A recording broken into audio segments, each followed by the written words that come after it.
Hello everyone, welcome back to this channel. In this video, I'm going to show you how to setting the color noise reduction on Adobe Lightroom. Now let's get started.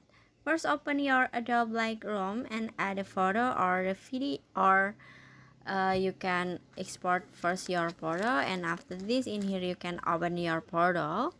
And then in here, if you wanna setting the color noise reduction, it's so pretty simple. At the bottom you just click on the details, click on it, and after this in here you can swipe down until you can see a color noise reduction.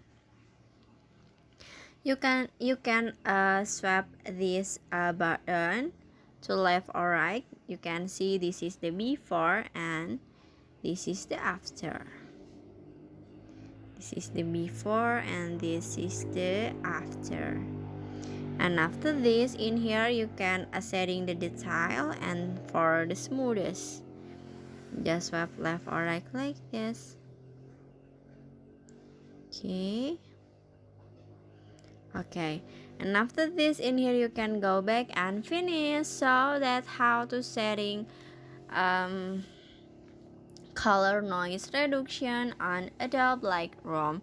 I hope you found this video to be helpful. If you enjoy with the content, please consider like, comment, and subscribe down below. Bye bye.